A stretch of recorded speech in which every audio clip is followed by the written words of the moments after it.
Good afternoon, everybody. I brought a very special guest with me today, as you can see, Secretary McMahon. So I will begin my remarks. She's going to speak, and then we'll take some questions. She'll take questions, and I'll take questions from you as well. First off, yesterday, First Lady Melania Trump and Second Lady Usha Vance traveled to Marine Corps Air Station New River and Camp Lejeune in North Carolina, where they spent the day meeting with students, educators, military families, and United States Marines. Both the First Lady and Second Lady were grateful for the warm welcome and remain deeply committed to supporting military families and the communities that serve our great nation. May God bless all of them. In economic news, the September jobs report showed the American economy remains strong, with 119,000 new jobs added, more than double expectations. These gains came after the summer passage of President Trump's historic tax cuts and multiple big trade deals with countries around the world. In particular, construction jobs surged by 19,000 in September, the largest monthly gain in a year. Nearly all of this solid monthly job growth came from the private sector and went to Americans rather than foreign-born workers, the opposite of what we saw under the previous administration. Inflation also remains under control, and wages are up by 3.8% over the year for American workers because of President Trump's pro-growth policies. In fact, real wages are on pace to increase roughly $1,200 for the average worker this year under President Trump. This is a complete reversal of the failed Biden era, when we saw inflation skyrocket to 9%. Causing private sector workers to see their wages decline by approximately $3,000. We know that Americans are still hurting from the 4-decade high inflation caused by Joe Biden and the Democrats, but President Trump is making significant progress to fix this, and he will not stop working until he solves it. As the president recently stated, he is never satisfied. For example, President Trump's policies are working to make Americans' Thanksgiving more affordable this year, from their commute to the dinner table. Nearly 100 million Americans are expected to drive next week to spend time with loved ones for the holiday. And thanks to President Trump's drill baby drill agenda, the national average price of a gallon of gas on Thanksgiving Day is projected to be at the cheapest price since the COVID pandemic in 2021. President Trump is bringing down gas prices and providing significant savings to American families at the pump. And again, we expect those prices to continue to decline. According to the American Farm Bureau Federation's annual survey, cooking Thanksgiving dinner will also cost less this year than it did last year and is down about 5% overall. The average price for a staple of the meal, a 16-pound frozen turkey, is down more than 16% from last year, which will provide critical savings for families and their budgets. President Trump's entire economic agenda is aimed at putting more money back into the pockets of hardworking Americans. That's why he signed the largest middle tax cuts in history into law, from no tax on overtime, no tax on tips, to no tax on Social Security. And according to a new study from Piper Sandler, which is out this week, tax filers can expect an extra $1,000 bump to their tax refund next year, and what could be a record-breaking tax refund season. So there is more good news to come. We know these refunds will make a huge difference for Americans to help pay down their bills and use towards life's expenses. In other news this week, President Trump took a significant step toward delivering on a core campaign promise to finally close the Department of Education. To shrink the bloated federal bureaucracy, the Department of Education just entered into new interagency agreements with 4 agencies: the Departments of Labor, Interior, Health and Human Services, and State. These agencies will now ensure the delivery of legally required programs while also refocusing them to better serve students. This common sense action brings the Trump administration much closer to finally returning education where it belongs, at the state and local level, not in Washington, D.C. The Democrats' reckless 43-day government shutdown did manage to do one valuable thing. It proved that America does not need a federal Department of Education. During the longest shutdown in history, the Department of Education furloughed 90% of its staff, and America's education system was not impacted whatsoever. Schools stayed fully open across the country. Students attended class and received normal in-person instruction, and our wonderful teachers received their paychecks uninterrupted. The Democrats' government shutdown made it painfully obvious that American families do not need the Department of Education. Since its creation in 1979 during the Carter administration, the Department of Ed has spent over $3 trillion taxpayer dollars without improving student achievement. Despite peer pupil spending having increased by more than 245% since the 1970s, math and reading scores are down in public schools. In fact, the most recent Nation's Report Card from 2024 showed that 13-year-olds' math scores are the lowest they've been in decades, and their reading scores are the lowest since testing began more than 30 years ago. It's clear that throwing more money at a broken system does not work, and that's why President Trump appointed the amazing leader behind me, our Secretary of Education, Linda McMahon, who is making these monumental changes at the direction of the president. We're very grateful to have you here today to talk about these changes and then take some questions. Hopefully folks in this room will have some questions on the very important topic of education. So please, Mrs. Secretary. Thank you. Thank you very much, Karoline. It's really a pleasure to be here with you today, and thank all of you for being here as well. My purpose here is to speak directly to the American families, not just you, but to the American families, about the work this administration is doing in education to reverse our national decline with a hard reset of our educational system. That reset was a top campaign promise from President Trump to send education back to the states and end Washington's micromanagement of education once and for all. This week we took the most decisive steps thus far to make good on this promise to you. We have linked 6 groundbreaking partnerships with other federal agencies to delegate education department programs that are redundant with existing programs at Labor, State, Interior, and HHS. These interagency agreements to cut our own bureaucratic bloat are a key step in our efforts to shift educational authority from Washington, D.C. to your state education agency, your local superintendent, your local school board, entities that are accountable to you, and we encourage parents to always be involved. Cutting federal bureaucracy is never a popular move among D.C. insiders. A chorus of anti-Trump voices have come out of the woodwork to complain that we are defunding education, harming students, or acting without a plan. This could not be further from the truth. The majority of Americans across the country handed to President Trump the popular vote precisely because they have seen the brokenness of a top-down education system run by the federal government. They're painfully aware that only 3 out of 10 students can read proficiently at their grade level. They know that college students are collectively $1.7 trillion in debt, and less than half of college graduates get a job that actually uses the degree which they studied so hard to get. They see more teachers than ever before leaving the profession due to burnout, over-regulation, and lack of autonomy in the classroom. Anti-Trump voices are stirring up fear that returning education to the states is a draconian action. When Americans hear that we are shutting down the department, but given no other details, 51% oppose it. But when those same Americans are informed of our plans to preserve important elements of our work in other federal agencies and to maintain the K-12 funding that is distributed to the states, that number flips to an even greater majority at 56%. They support returning education to the states and breaking up the bureaucracy. That's because the Department of Education is a pass-through entity. It doesn't educate a single student. The money it sends to states for education can be sent directly without waste.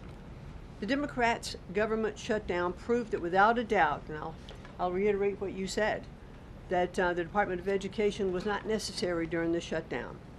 Now, this is what I've seen already on my 50-state tour that I've embarked on. Educators are innovating in their schools. States are customizing their budgets and standards, and post-secondary institutions are planning for the economy of the future. But we're not leading them. They are informing us. That's why our final mission as a department is to fully empower states to carry the torch of our educational renaissance. Education is local. It should be overseen locally by those who best know local needs. We're not ending federal support for education. We are ending federal micromanagement and paving the way for education renewal through state reforms like school choice, the science of reading, and restoring the right priorities in higher education.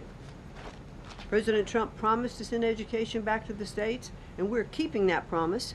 America's next generation will look back on the work we've carried out, thankful for an education system that prioritizes students over bureaucracy. Thank you. Well, thank you very much, Madam Secretary, and we'll take some questions for the Secretary if you have them. Elizabeth, why don't you start? Thank you for joining us. You announced the partnership to move some functions of the Education Department to other agencies. Are you talking to members of Congress about codifying this so that it lasts beyond the administration? Yes, we started our conversation, and thanks very much for asking that, because there have been some reports that Congress is in the dark on this. That's clearly not true. We've been talking to, I've talked to dozens of members of Congress to explain to them exactly what we're doing, to bring them up to speed, and to say to them, look, when we have completed some of these transfers that are working incredibly well, then we will be looking to Congress to codify those, make them permanent. Brian. Thank you. Secretary McMahon, what is the update on the negotiations with Harvard? I know the President has publicly pointed to you as somebody who's worked on that. I think you've talked about that at length, but I'd like to understand, where are things with those negotiations with Harvard at this time? They're ongoing negotiations, and I feel very comfortable that we are getting close to having those negotiations finalized. It's been open door conversation all along. Deanna? Hello, Mrs. Secretary. The President recently posted about establishing a federal standard for AI. Do you know if the administration has a view on the use of AI for students in schools? And Karoline, do you know if the President personally uses AI? I don't think so. You can handle I've that never one. witnessed it, so I can't attest to that. Well, I do think AI is going to need guardrails, but I have witnessed AI firsthand. I was at the Alpha School in Austin, Texas, and the first 2 hours of every day in that school, students are learning through AI. They have their headsets on, they're in front of their screens, and the AI is really acting as like an individual tutor for those students, allowing those students that can progress faster to do that.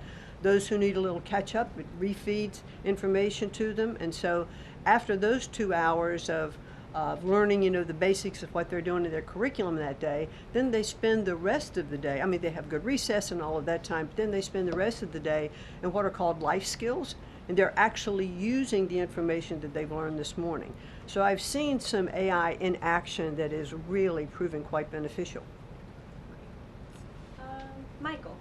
Thank you, Karoline. Secretary McMahon, as the Education Department continues to pare down, can you talk about taxpayer services like charter school grants and how the department will continue to assist kids with special needs? Well, we are going to make sure that there's no interruption in getting that grant money out the door. I mean, that money is, it comes from Congress, it's appropriated by Congress, and we legally are obligated to do that. And the transitions we're starting to make, our first programs that went over to the Department of Labor, that was a few weeks ago. We actually signed the first interagency agreement, which we accomplished under the authority of the Economy Act. We transferred grants for WIOA and for the Perkins Act. And the really good news is that the Department of Labor has a much more sophisticated system, technology system and grant fulfilling system than the Department of Education does.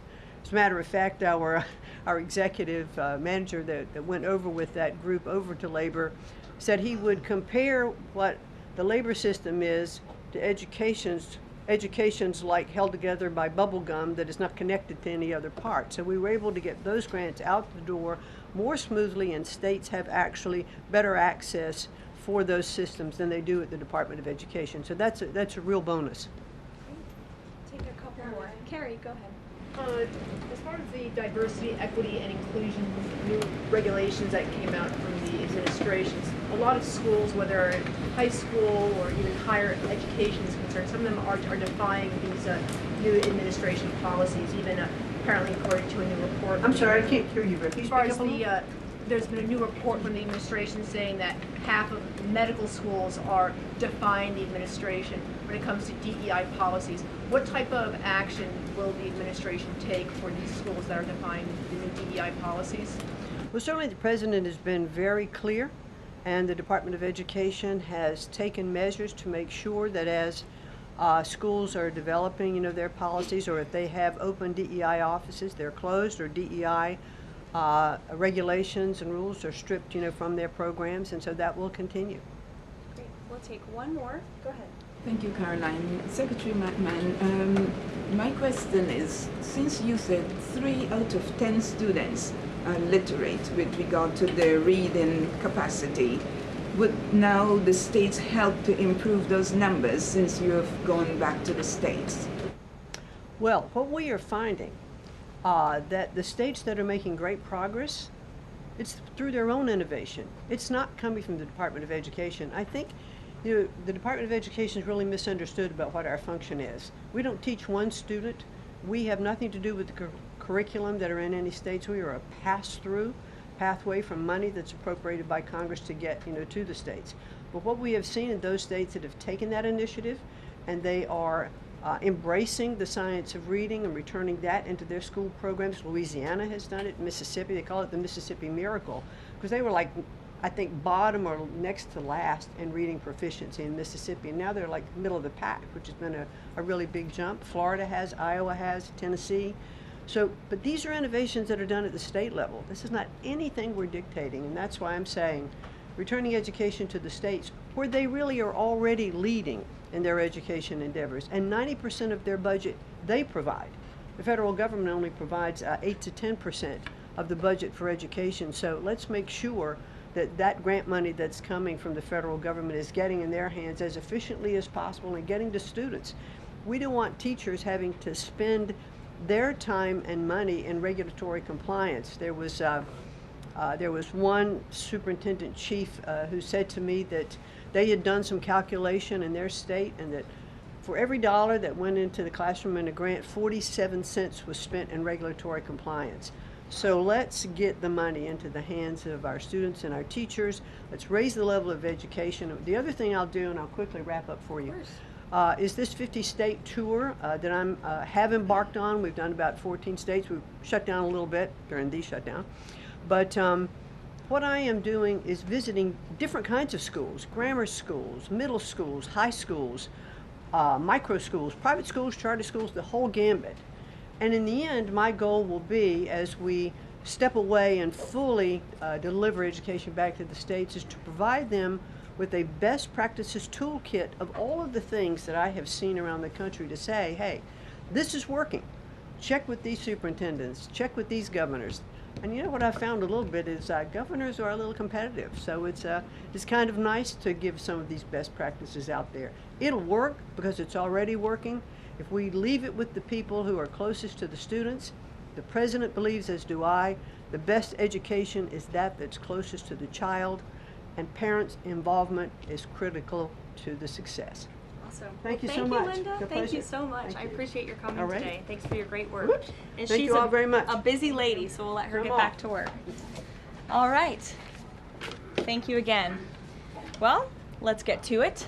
You guys were so calm with her. I wish you were that calm with me. We'll kick off with our new media suite as always. Javier, why don't you start us off, and then we'll get to the rest of the room. Go ahead. Thank you very much. My name is Javier Negre. I'm from Spain. I'm the owner of the biggest media platform in Hispanic politics, with brands like La Derecha Diario, WPDE-TV, or UH Plus, or Vicegrad in Spanish. And I'm happy to be here. Thanks for supporting the new media, also in the Hispanic community. We try to fight against medias like Telemundo, Univision, CNN, or NBC News that are spreading fake news and attacking the ICE operations.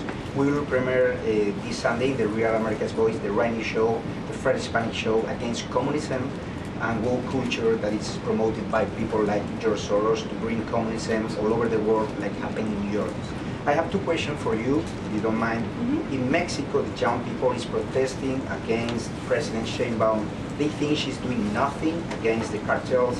Sheinbaum used the police to attack them, young people, kids, girls, and she's attacking journalists like me in a country where 150 journalists have been killed in the past years. the USA legacy media is attacking President Trump for his comments about the fake news media, while they are not publishing anything about the murders of journalists in Mexico. Why do you think they stay silent about the murders of journalists in Mexico and the attacks to businessmen like Ricardo Salinas? And my second question is, Trump said he has a plan for the narco state of Venezuela. Does he have a plan for Mexico where, according to Stephen Miller, the cartels are controlling governments and territories? Sure. Well, thank you, Javier, for the question, and thank you again for being here. We're proud to have new media voices in the briefing room. As for President Sheinbaum and the president's relationship with Mexico, I will tell you that we have seen historic strides from President Sheinbaum and her administration in Mexico when it comes to cracking down on the cartels. They have been incredibly cooperative with the president's efforts at our southern border to crack down on illegal immigration and also the illegal trafficking of drugs at the southern border. Now the president is very interested in taking additional measures against the drug cartels. He's been very clear about that. He's spoken about it, and this is a promise that he made to the American public. And so his national security team is discussing these options all of the time. And on the campaign trail, the president promised to take on the cartels. He has taken unprecedented action to do so, and he has left additional options at his disposal on the table. So those are only decisions that the president can make. Thank you. What about the silence of the legacy media about the murders of journalists in Mexico? 150 journalists have been killed in the past years. Yeah, well, it's certainly something I wish the media would report on more, and it's something that this administration absolutely condemns. I can't speak for the media, but I can speak for the president. That's not something he wants to see. Thank you. Sure. Hi, thank you, Karoline. Is there anything that Mayor-elect Mamdani could say tomorrow that would ease the president's concerns about his future leadership in New York? Look, I don't want to speak for the president or get ahead of this meeting that we are currently working on tomorrow. As you saw, the president put out a statement tomorrow that the mayor-elect will be coming to the Oval Office, and so our teams are arranging those details. I won't get into the president's thinking on it. I think you'll all hear from him directly. I also think I will just add, it speaks volumes that tomorrow we have a communist coming to the White House because that's who the Democrat Party elected as the mayor of the largest city in the country. I think it's very telling, but I also think it speaks to the fact that President Trump is willing to meet with anyone and talk to anyone and to try to do what's right on behalf of the American people, whether they live in blue states or red states or blue cities, in a city that's becoming much more left than I think this president ever anticipated in his many years of living in New York himself. Nancy. Thanks, Karoline. This morning, President Trump accused 6 Democratic lawmakers of seditious behavior punishable by death. Just to be clear, does the president want to execute members of Congress? No. Let's be clear about what the president is responding to, because many in this room want to talk about the president's response, but not what brought the president to responding in this way. You have sitting members of the United States Congress who conspired together to orchestrate a video message to members of the United States military, to active duty service members, to members of the national security apparatus, encouraging them to defy the president's lawful orders. The sanctity of our military rests on the chain of command. And if that chain of command is broken, it can lead to people getting killed.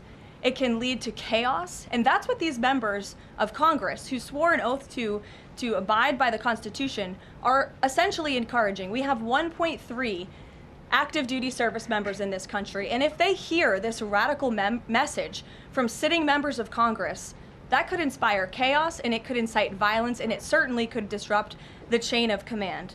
These 3 members of Congress, I will also add, knew exactly what they were doing. You look at Alyssa Slotkin. She's a former member of the CIA. Mark Kelly was a captain in the U.S. Navy. Maggie Goodlander was a naval officer, and notably, she is also the wife of Joe Biden's national security former advisor, Jake Sullivan.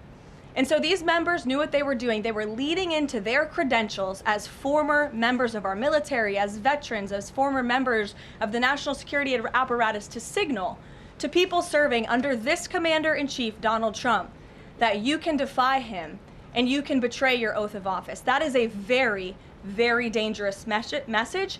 and it perhaps is punishable by law. I'm not a lawyer. I'll leave that to the Department of Justice and the Department of War to decide. But the president has Chris, go frequently, ahead. but Caroline, can I just follow up? The president and the vice president, for that matter, have accused the other side of encouraging political violence. Isn't that exactly what the president is doing when he says that members of Congress should be killed? Why aren't you talking about what these members of Congress are doing to encourage and incite violence? They are literally saying to 1.3 million active duty service members not to defy the chain of command, not to follow lawful orders. Actually, Every they said single you can refuse an illegal order, which But is they a are, uniform but code they're of military suggesting, justice. they're suggesting, Nancy, that the president has given illegal orders, which he has not. Every single order that is given to this United States military by this commander-in-chief and through this chain of command, through the Secretary of War, is lawful. And the courts have proven that. This administration has an unparalleled record at the Supreme Court because we are following the laws. We don't defy court orders. We do things by the books.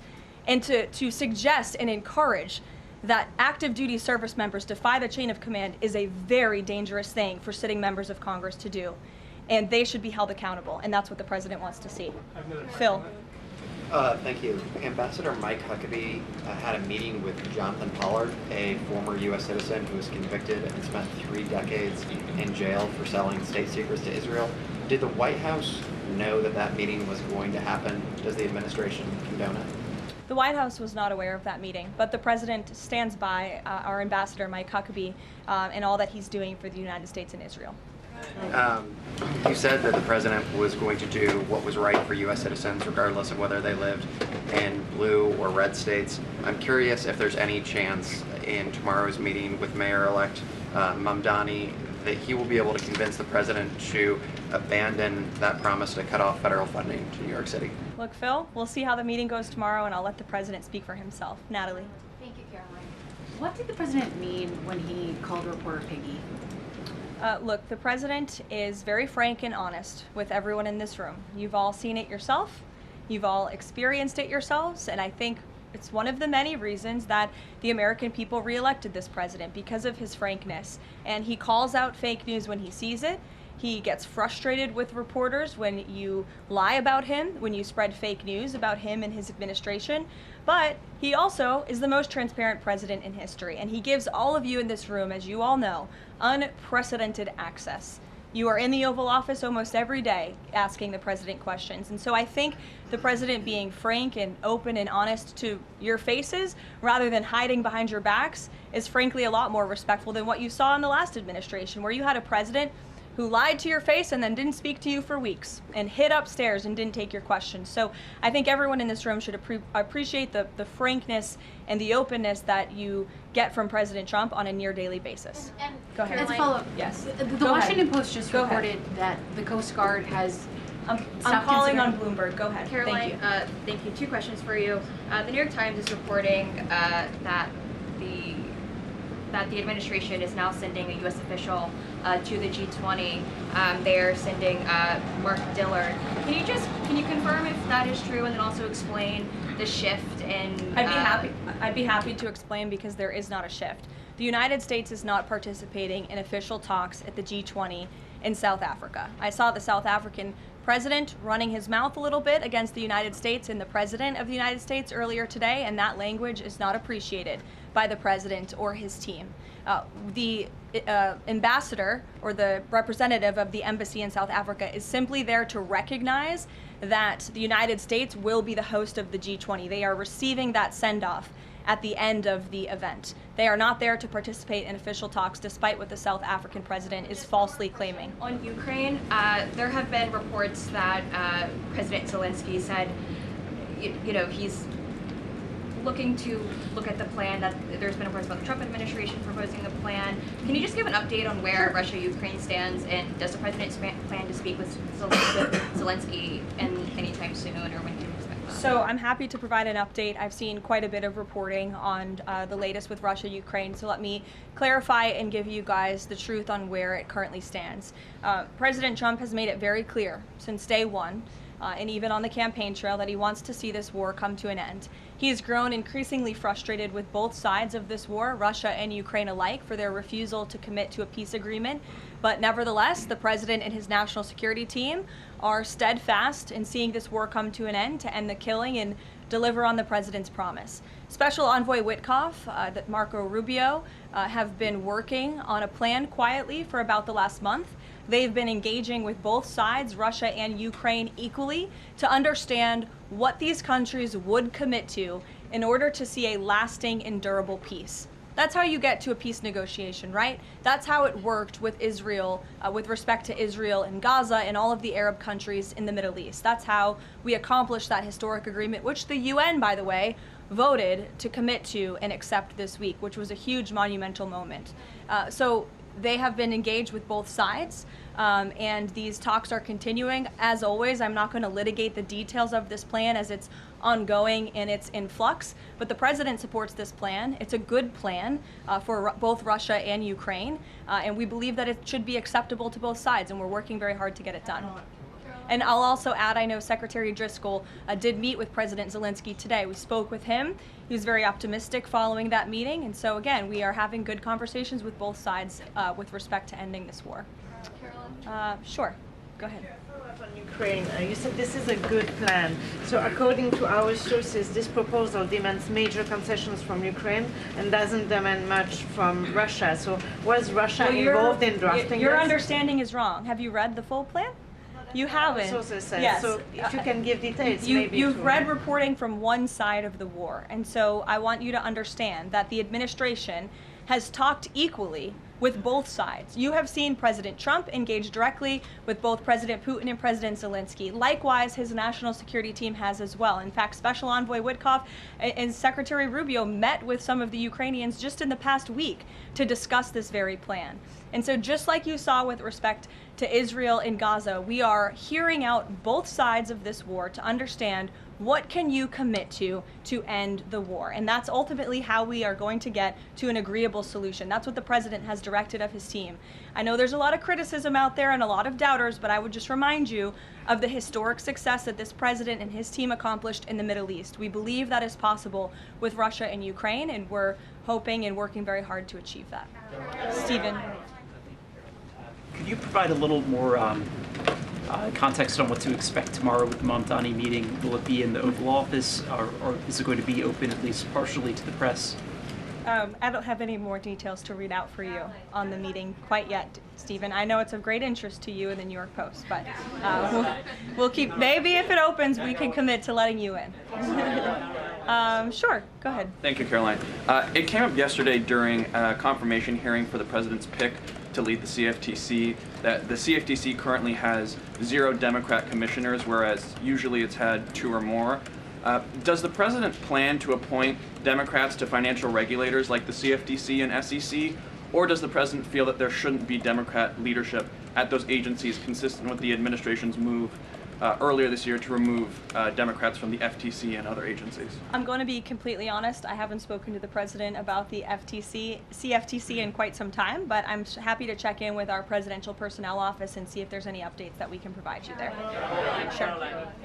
Thank you, Karoline. Last week on Fox News, President Trump said that we've had a lot of problems with the French. How would you describe the current relationship between France and the U.S.? Look, the relationship remains very strong. President Trump speaks quite frequently with Emmanuel Macron. I think they have a good working relationship, but the president is not shy to point out when he has disagreements with world leaders as well, and he's done that with respect to Mr. Macron as well.